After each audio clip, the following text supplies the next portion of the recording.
वहां पर व्यक्ति कागा के समान होता, कौवे के समान। इसलिए जब सदगुरु आते हैं, कागा से तो है हंस बनावे, कागा से तो है हंस बनावे, कागा से तो है हंस बनावे, कागा से तो है हंस बनावे, हंस बनावे तो है हंस बनावे, हंस बनावे तो है हंस बनावे।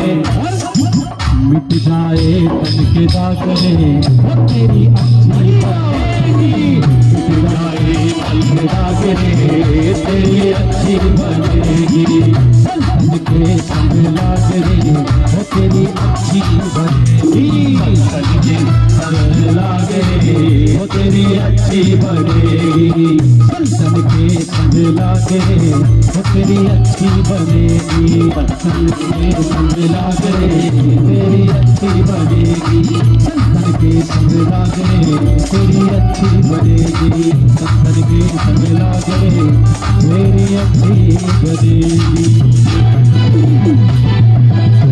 बोलो राजा रामचंद्र भगवान की, सदगुरुदेव भगवान की।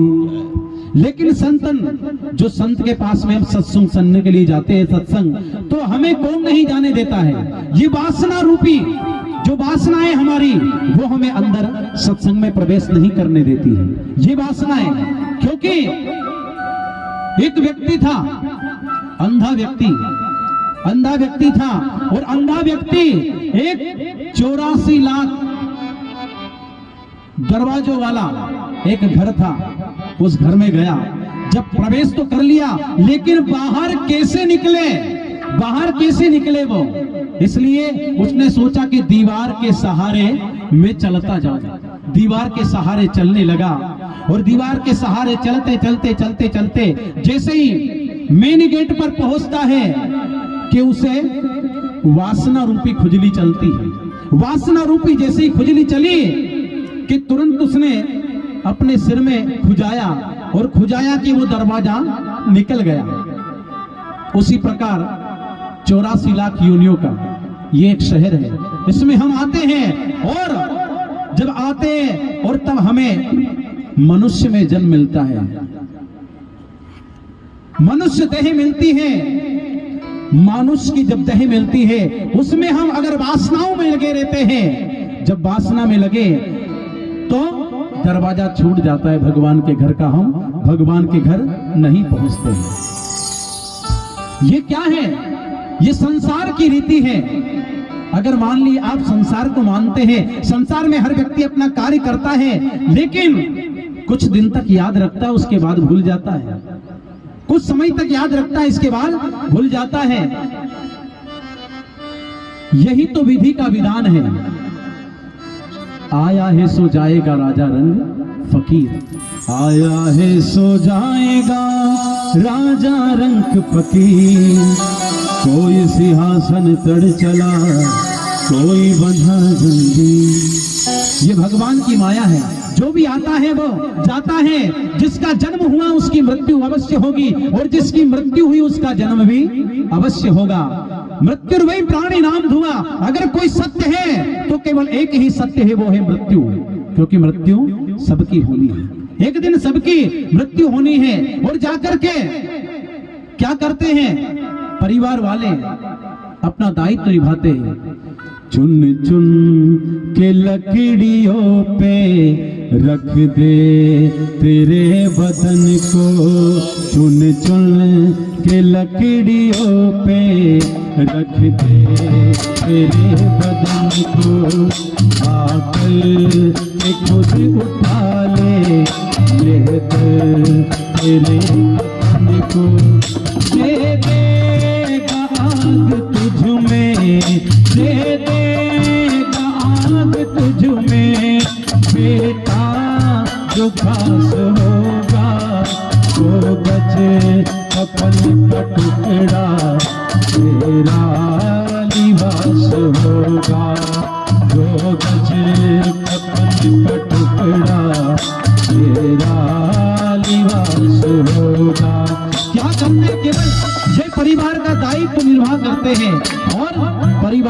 उत्तरदायित्व शमशान का।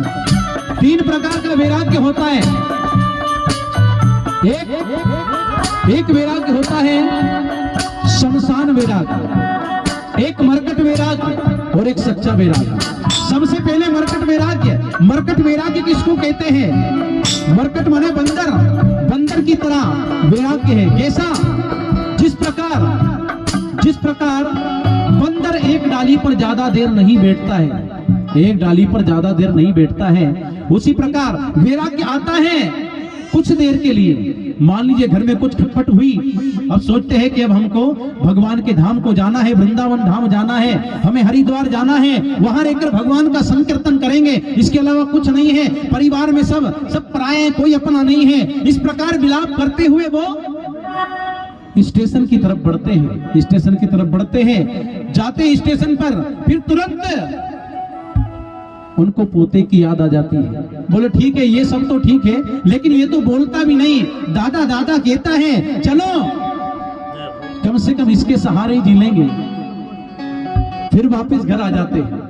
जो है मन में हुई खटपट कि चल बाबा के मठ पर, थोड़ी देर हुई कि फिर चले जाते हैं। तो ये होता है मरकट वैराग। दूसरा होता है शमशान वैराग। जब व्यक्ति मर जाता है, शमशान में दाह करने के लिए जाते हैं, वहां पर फिर सब अपनी भागवत गीता चालू हो जाती है सभी व्यक्तियों की। सोचते हैं कि आज से झूठ नहीं बोलना, कम तोलना बंद, झूठ नहीं बोलना, किसी का अहित नहीं करना, किसी का बुरा नहीं करना। इस प्रकार सारी गीता जी उसी शमशान के अंदर गूंजती रहती है सबके मन में कि आज से हमको भी जाना है। ये व्यक्ति चला गया, अरे हमारे सामने तो बिल्कुल सही खड़ा था, लेकिन 2 घंटे पहले मैंने इससे बात की थी, लेकिन ये चला गया, हमको भी जाना है। इस प्रकार सारा शमशान वैराग्य जिसको कहते हैं, शमशान में सारी गीता जी और दुनिया भर का जितना ज्ञान है वो हम में आ जाता है, हम ज्ञानी बन जाते हैं। और जैसे ही दाह संस्कार किया करने के बाद में हम अपने घर की ओर बढ़ते हैं, और घर पे जैसे ही जाते हैं कि फिर वही 84 का चक्कर चालू हो जाता है, और कहने लगते हैं भाई लोग मरते तो टाइम से नहीं मरते। अरे दाह संस्कार कितनी बजे करना था, इतना टाइम लगा दिया, इतना समय हो गया, फिर वापस 84 चक्कर में चालू हो जाते कुछ समय का। लेकिन आप कभी भी एक बार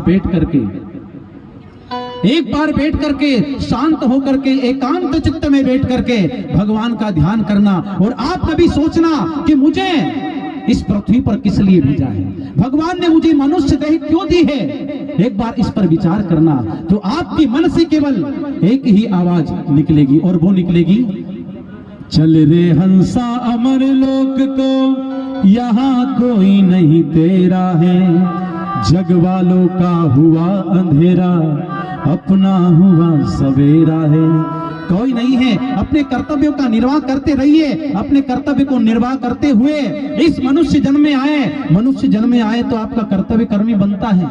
बेटे की शादी करना है, परिवार का पालन पोषण करना है, लेकिन एक जब स्थिति आ जाती है तब हमको चलना चाहिए। लेकिन कुछ व्यक्ति होते हैं जिनकी प्रशंसा जानवर करते हैं। कैसे प्रशंसा करते हैं वो कैसे? सबसे पहला सुअर, ग्रामीण सुअर जो होता है ना, वो बड़ा प्रसन्न होता है। कब प्रसन्न होता है? जब व्यक्ति को देखता है। सुअर का काम क्या है?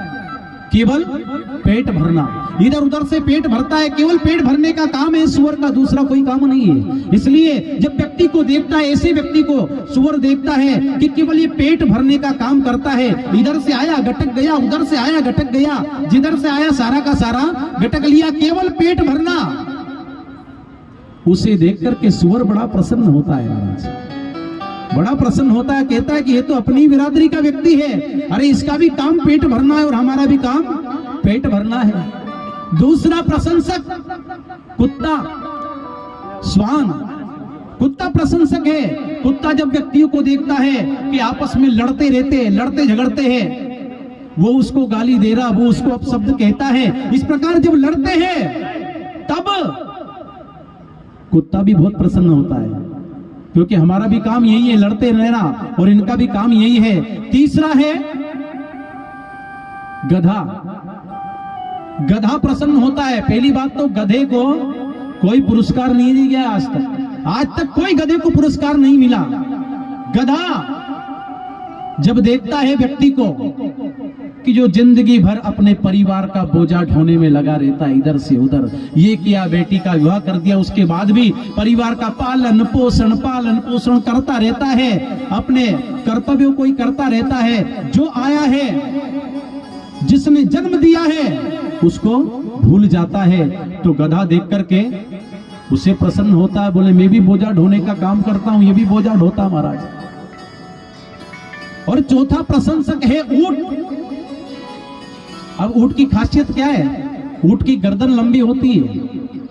तो जो व्यक्ति समाज में, परिवार में बड़ा ऊंचा गर्दन करके चलता है, बड़ी ऊंची गर्दन करके चलता है, यूं मुझे ये पद प्रतिष्ठा ये मिल गया मुझे, तो बड़ा ऊंची गर्दन चल के करके चलता है, तब ऊंट भी बड़ा प्रसन्न होता है, उसको देखता है तो वो सोचता है ये भी अपनी बिरादरी का है, अपनी गर्दन भी ऊंची, इनकी भी ऊंची। इसलिए अपने कर्तव्यों का निर्वाह करो, लेकिन कर्तव्यों का निर्वाह करने के बाद में उस परम पिता परमात्मा को मत भूलो, जिसने आपको यहाँ पर पहुंचाया है, यहाँ पर मनुष्य जन्म दिया है। अरे मनुष्य जन्म है जिसमें आप सत्कर्म करके अपना अगला जन्म सुधार सकते हो, अपनी अगली पीढ़ी को सुधार सकते हो। और हमेशा अपने घर में केवल एक ही काम करो कि कुछ ना कुछ थोड़ा सा भी समय अगर निकले तो भगवान नाम का संकीर्तन जरूर होना चाहिए। और भगवान परमपिता परमात्मा को याद करते रहो, चाहे अविनाशी के रूप में, सगुण के रूप में, निर्गुण के रूप में, राम कृष्ण कबीर किसी के रूप में आप संकीर्तन भगवान का करते रहो, क्योंकि वही हमको पार लगाएंगे, वही हमको पार पहुंचाएंगे।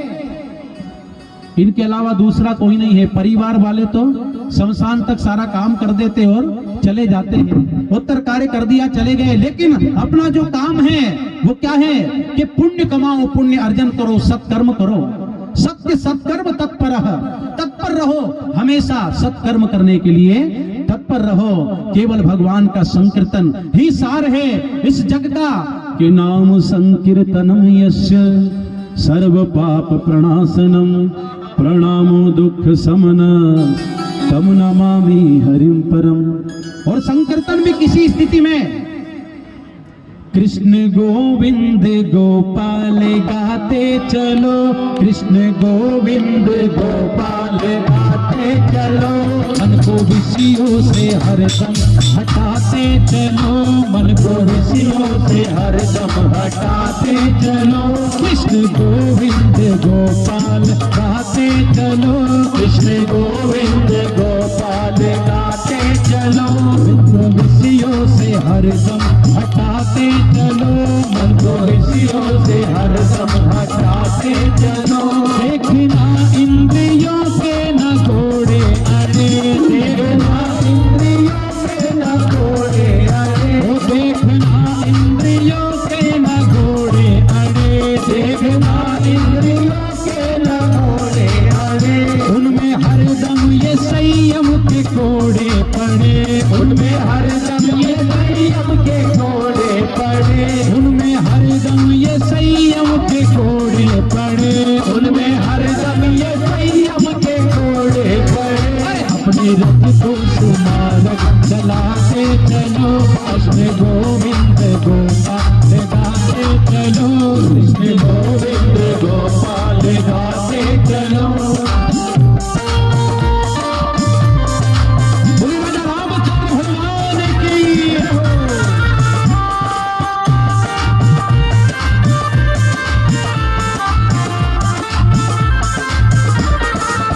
याद आएगी उनको कभी ना कभी, याद आएगी उनको कभी ना कभी, याद आएगी उनको कभी ना कभी, याद आएगी उनको कभी ना कभी, कृष्ण दर्शन तो देंगे कभी ना कभी, कृष्ण दर्शन तो देंगे कभी ना कभी, कृष्ण दर्शन तो देंगे कभी ना कभी, कृष्ण दर्शन तो देंगे कभी ना कभी। ऐसा विश्वास मन में जगाते चलो, ऐसा विश्वास मन में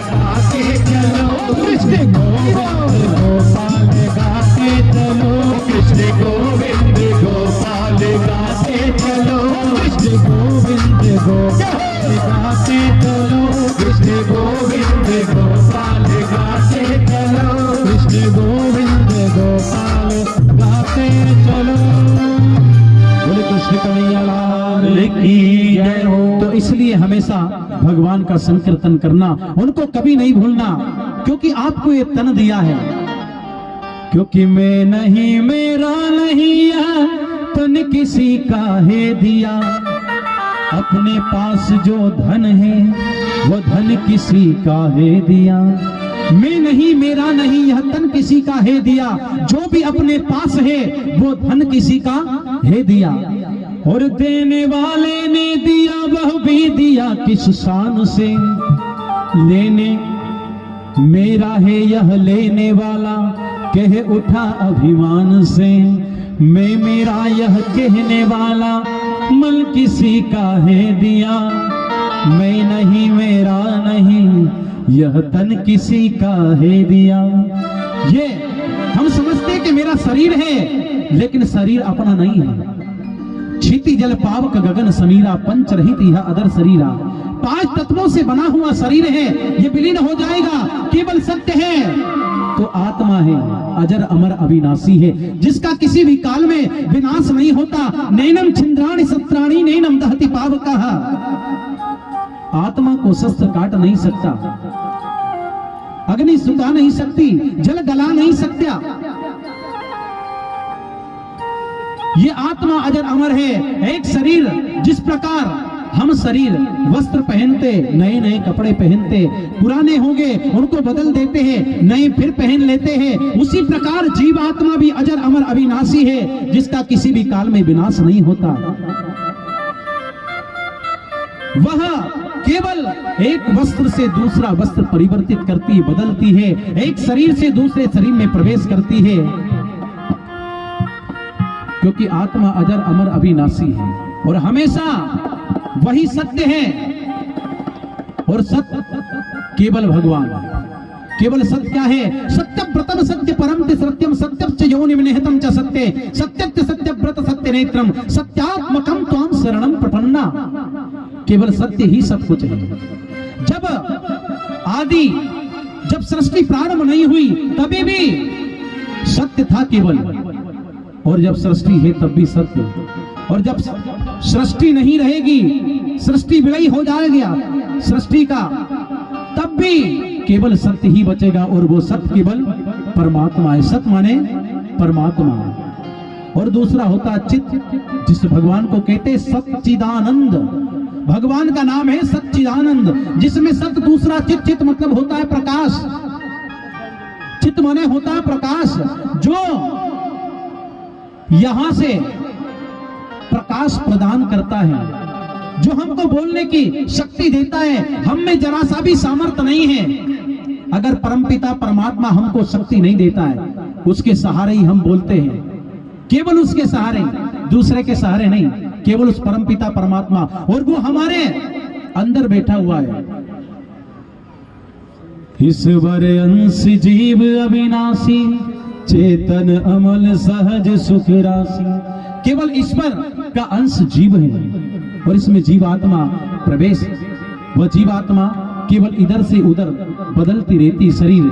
चित्त माने प्रकाश, जो प्रकाश है वही परमात्मा, जो सारे जगत को प्रकाशित करता है। और तीसरी बात है आनंद।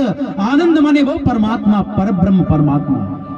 क्योंकि दंडक के गद्दों पर शयन करने से हमको आनंद की प्राप्ति नहीं होती है। तरह तरह के व्यंजन, स्वादिष्ट भोजन करने से आनंद की प्राप्ति नहीं होती। आनंद की प्राप्ति होती है केवल सत्संग में बैठने से, और सत्संग में बैठते और बैठने के बाद में जो आनंद मिलता है, उस परम पिता परमात्मा का गुणगान करते हैं, और गुणगान से ही केवल आनंद की प्राप्ति होती है।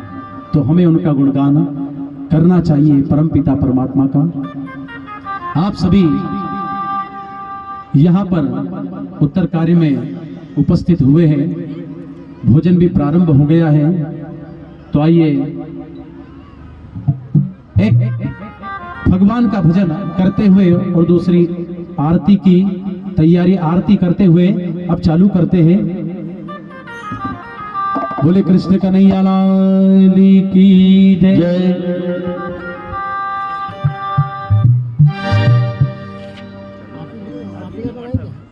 राधा रानी सरकार की जय।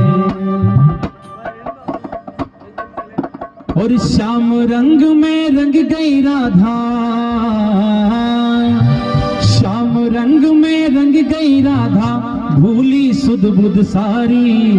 हो राधा के मन में बस गए श्याम बिहारी, राधा के मन में बस गए श्याम बिहारी, राधा के मन में बस गए श्याम बिहारी, राधा के मन में बस गए श्याम बिहारी।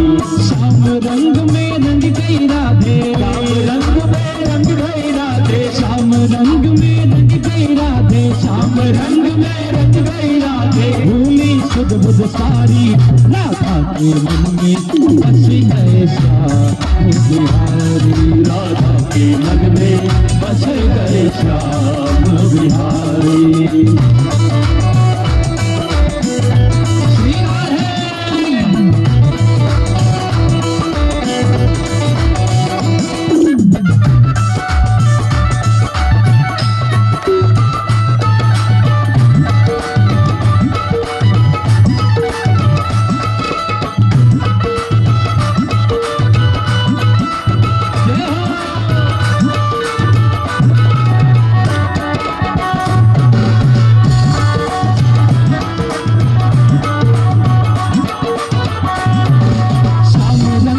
चूनर ओढ़ी श्याम रंग की चूड़िया, श्याम रंग की चूनर ओढ़ी श्याम रंग की चूड़िया, श्याम रंग की चूनर ओढ़ी श्याम रंग की चूड़िया, श्याम रंग की चूनर ओढ़ी श्याम रंग की चूड़िया।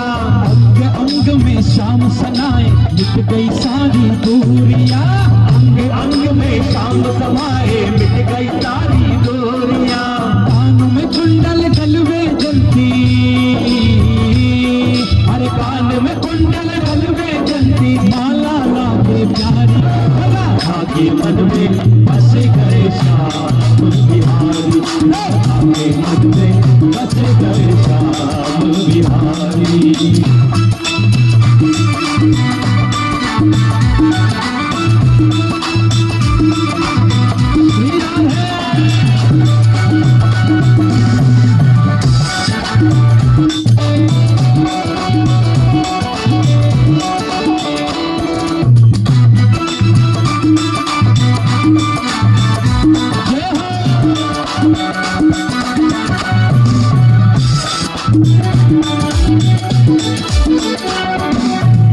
कदम की डाल कन्हैया मुरली मधुर बजाए, कदम की डाल कन्हैया मुरली मधुर बजाए, कदम की डाल कन्हैया मुरली मधुर बजाए, कदम की डाल कन्हैया मुरली मधुर बजाए।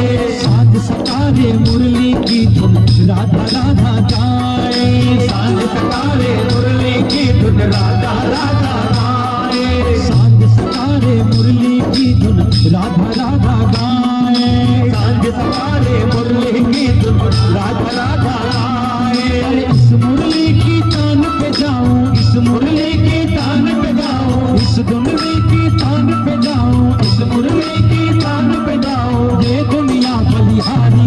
राधा के मन में बस गए श्याम बिहारी, राधा के मन में बस गए श्याम बिहारी। श्याम रंग में रंग गई राधे, श्याम रंग में रंग गई राधे, भूली सुध बुध सारी।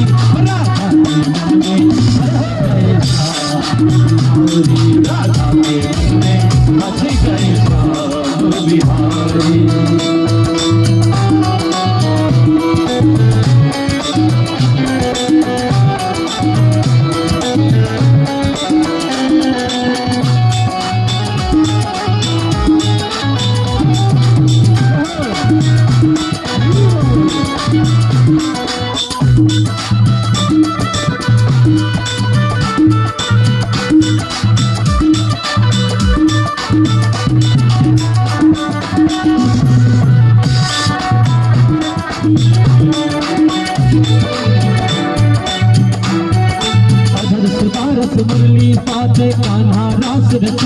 रचाए, अगर सुधारस मुरली राजे कान्हा रास रचाए, अगर सुधारस मुरली राजे कान्हा रास रचाए, अगर सुधारस मुरली राजे कान्हा रास रचाए, कृष्ण कन्हैया बंसी बजैया मुरली मधुर बजाए, कृष्ण कन्हैया मुरली बजैया बंसी मधुर बजाए, कृष्ण कन्हैया मुरली बजैया बंसी मधुर बजाए, कृष्ण कन्हैया मुरली बजैया बंसी मधुर बजाए। अरे प्रेम मगन है सब ही बोलो, प्रेम मगन है सब ही बोलो, प्रेम मगन है सब ही बोलो, प्रेम मगन है सब ही बोलो, रे हो माँ के बिहारी राधा के मन में बस गए श्याम बिहारी, राधा के मन में बस गए श्याम बिहारी, राधा के मन में बस गए श्याम बिहारी, राधा के मन में सभी लोग उठाते हुए, सभी लोग भगवान के सामने हाजिरी करते हुए, राधा के मन में बस गए श्याम बिहारी, राधा के मन में बसे गए श्याम बिहारी, राधा के मन में बसे गए श्याम बिहारी, राधा के मन में बसे गए श्याम बिहारी, राधा के मन में बसे गए श्याम बिहारी। बोले भागवत भगवान की जय, कृष्ण कन्हैया लाल की जय। हेलो, श्री राधे